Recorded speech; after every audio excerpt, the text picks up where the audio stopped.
Abby, you alluded to the importance of having a certain structure and routine in place in order to be able to drive performance on the long run, and that all those changes over a short period of time does make things more difficult. So how do you go about, you as a captain, you as a player, how do you go about creating a performance environment for your team?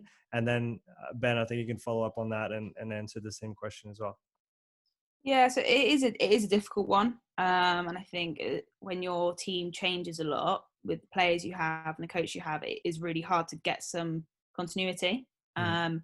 But I think something we definitely worked hard at is that, how do we keep driving it? How do we keep, with all the changes that go on, how do you keep moving forwards? How do you keep, the wheels turning even with all this chaos going on? And I definitely think, especially the group we have, that it's taken a lot of different changes and a lot of getting things wrong, learning and not getting it right, and having difficult conversations at times to actually now be in a place where you're like, okay, if that change comes, we're just going to adapt and we're going to keep moving, and that's going to be okay, and we're going to deal with it and we'll be fine. And I think especially after COVID, I think now, I'm so excited to get back at some point, hopefully when we get back to the girls, we're just going to keep moving forwards, because everything that's happened the last 9 months or so has literally done a U-turn. So actually nothing more can throw at us, nothing, there isn't anything Right. else. You can't throw anything else at us. And I think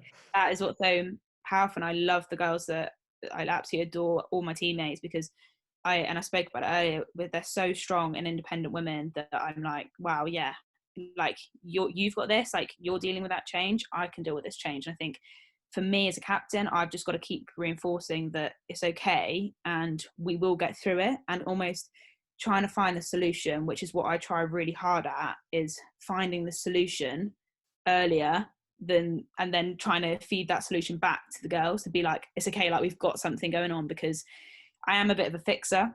It's probably a bad thing, but I try and fix a lot of things because I don't want people to ever feel like there's always an issue or there's a problem or like things are really bad. So trying to find that solution for me is kind of key. Mm. Go ahead, Ben. Anything to add? Yeah, it's a really difficult question. I'm sitting there listening to you. I could sit there and just listen. It's a good question. I think certainly from a staff perspective, I think seeing those. First of all, I'm very biased in my opinion to this, but like I've seen quite a few other environments, but the sevens, the England sevens environment is incredibly special. Like, and I'll say a few points as to why I think that is. So I think first of all that unity between men and women's program is pretty unique in having them all based in sort of one location. We were a bit like that at Richmond when I was there, and Tom sort of Farrow, the lead S&C for the men's program, and Tapper sort of created that in having this sort of male and female environment training together. This was years ago before Richmond sort of went out the female premiership. But I think that I started to see the workings of that and some of the benefits that having those sort of men and women in the same environment could have. And I think certainly, that is a real big driver for why the Sevens was such a special place. I think certainly around, like Abby mentioned, around the closeness of the group. So like this girls group was a very unique group where you've got people who are very old, like Heather Fisher, and you've got people who are very young, like Beth and Jodie. But yet, they were still really close. Like you've got a 20-year age gap and disparity between that. Probably like completely different humours, completely different life experiences, but yet they're almost really close as friends. And I think that certainly that closeness within the group and those relationships, like Abby said, they've been through a lot together, a lot of change. So I think that change then maybe resulted in that group being tighter as a group. I think certainly one thing myself, Charlie and Izzy tried to talk about all the time was having like a unity amongst staff. So making sure that we had like a united front, and then how we built relationships with the players to develop that culture. Like I've sat in tons of meetings before where teams have talked about values and what's our values this year, what are our team aims, and like I'll be honest, 95% of the time it's complete bullshit. Like people don't live by those values; they're just words written on a page. No one really cares about them. Whereas like a massive testament to sort of Katie Warriner and Tom Hodgins in the fact that how they develop the values within the set of sort of sevens. So the female and male environments had different sort of sets of values and what was pertinent to them and their respective values. But like how, Tom developed that with the group, with Abby and with some of the senior players, and how that process took time. So it wasn't just words splattered on the pages. What actually means a lot to us, what resonates with us as a group, and actually living by those values is really key in developing any culture. And certainly I think because we had such a small squad size of 19, with sort of 4 or 5, 6 staff, if you include the doctors, the soft tissue, include sort of Joe management, include other coaches, that you've almost got like a 1 to 2, 1 to 3 player to staff ratio. And, at a lot of other rugby clubs, certainly within 15s, you've got a small staff with 40 odd players. So you don't develop that closeness and unity as a group. And then also around that comes the travel. You spend a lot of time with each other, traveling, coaches, buses, planes, economy class, where your feet are tied to each other half the time. So I think that amount of time, really helps you. And you see some funny stuff while you're on tour. Like I'm sure Abby has many stories about that. But that time together really, really gels you and unites you as a team, because you have life experiences together, and a lot of life experiences you never forget.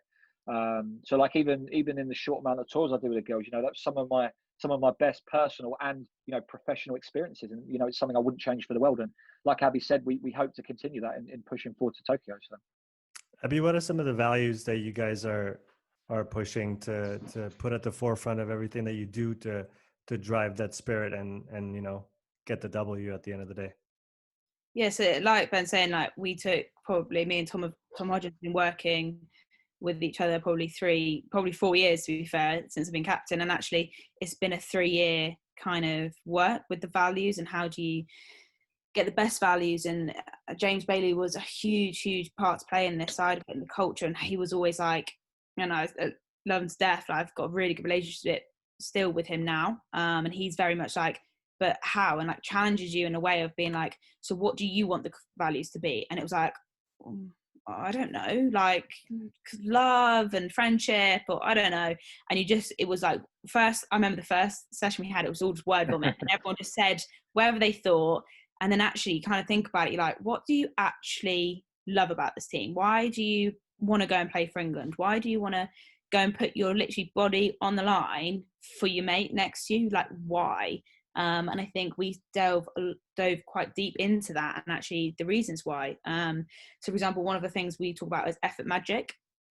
Now this comes back a few years back where kind of we went to qualify for Tokyo, and kind of no one really believed in us, and we were kind of like, oh, like even before this, to be fair, it was like, are people outside our sevens world, did they believe in us? Did they see the value in it? And actually there was magic within the squad, which is where the magic came from. Like we've got some hella talent in this squad. That's where the magic came from. But you can't just have magic. You can't just have really good players. Like you've got to have the effort. And I think that's kind of where that kind of came from. So we always talk about effort on effort on effort. And actually you put in the effort, then you can do your magic, So actually it's putting in the grind and putting in those hard times, and when it's raining outside and cold, and actually you got to go and do a speed session that Ben's going to try and make fun, but we all just want to go inside because it's raining. Those are the sessions that we need to put our effort in to then, when we go to Cape Town in December and it's glorious sunshine in front of thousands of people, we can then show our magic. And I think that was definitely something. And another thing that kind of always resonates with me is win the moment. So for me, it's always about each moment. I spoke about a little bit about your lifestyle as a professional athlete and how you don't stop, you don't rest like until your rest period comes, and you literally are a completely different human because you're like, nah, I don't want to do anything.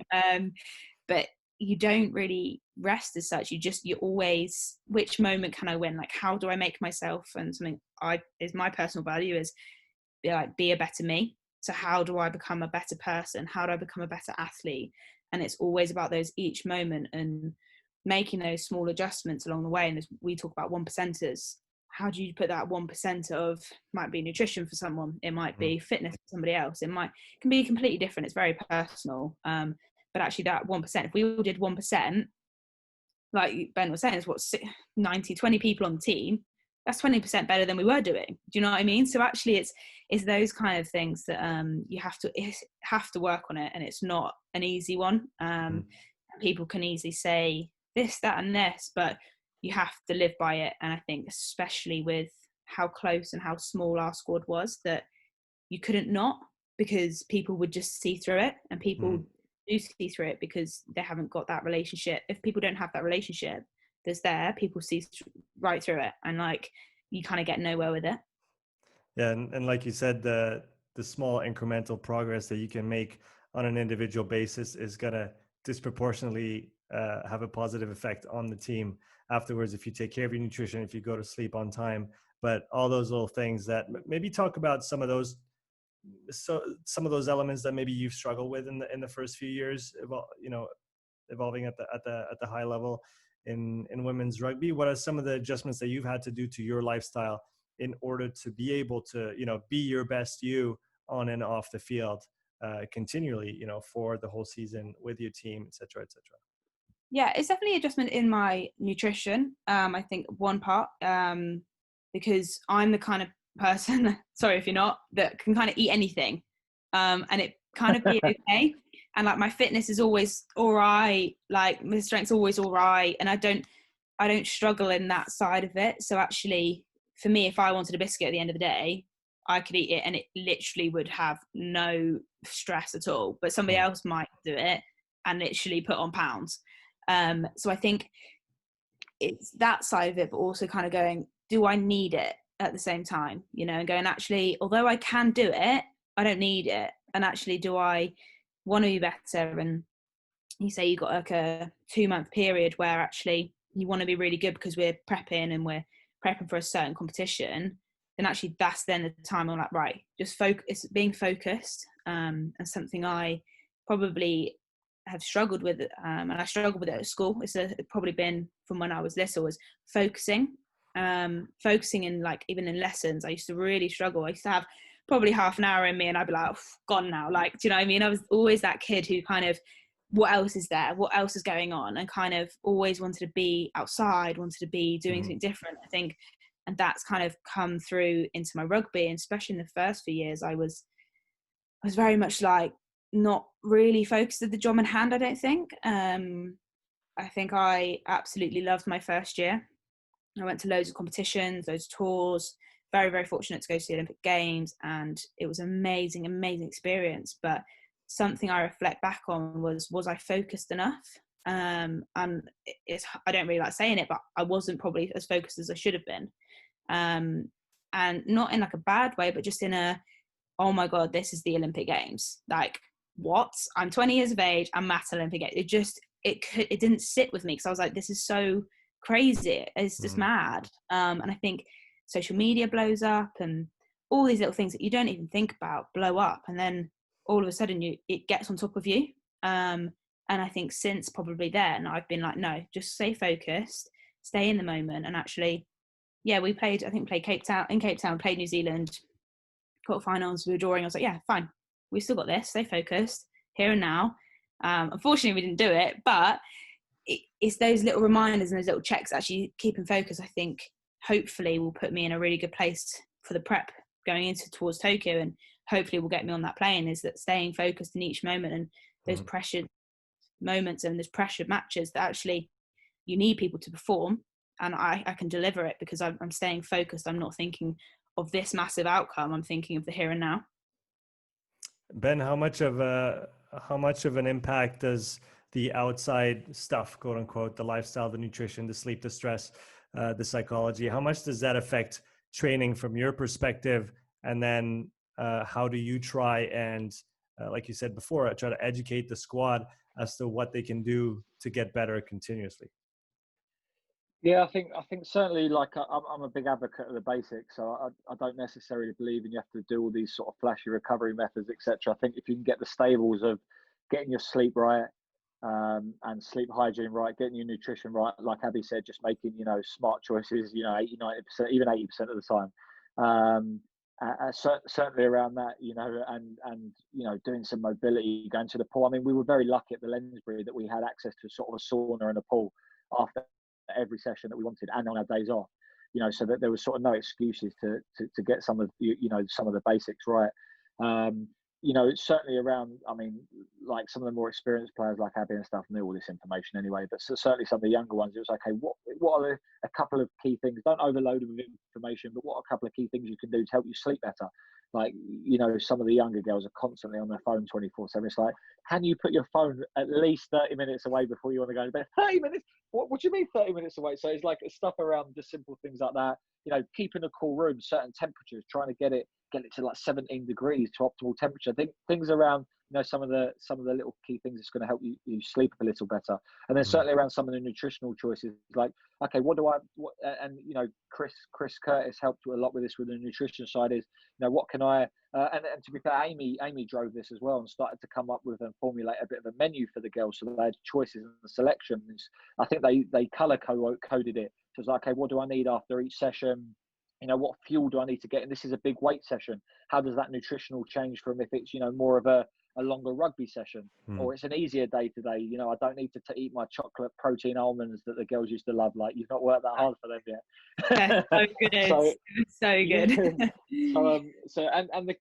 They were really lucky to have the resources available. They had all the supplements available. They had really good food where they were. So there was no excuses whilst they were in the Lensbury. But it was, the majority of my time was spent, okay, what are you doing outside of this environment? So the simple things, like I said. I think sorry, also, go on the back of that, I just, from a captain's point of view, a lot of how also I like to captain is leading by example. So although, like I said about the biscuit, although I could have the biscuit, actually, do the other girls need it? Probably not. So therefore, if I'm not having it, I can say, you don't need it. Do you know what I mean? So it's kind of, you lead by example. And I think I probably do less talk, although I'm chatting loads here, I do less talking on the pitch and more leading by example, because people can see it and people witness it. So then they can be like, oh, she's doing that. Like, okay, we've got to do that, And I think that comes with off-pitch stuff as well as on pitch. I think that comes back to that relationship, like I said at the beginning about sort of female groups and having that like equal hierarchy and making sure that, okay, just because Abby's doing something like this, so there's no disparity in that. So if they can see Abby leading by that, there's like equal playing field almost, which in a female environment works well, like Abby's saying. Yeah.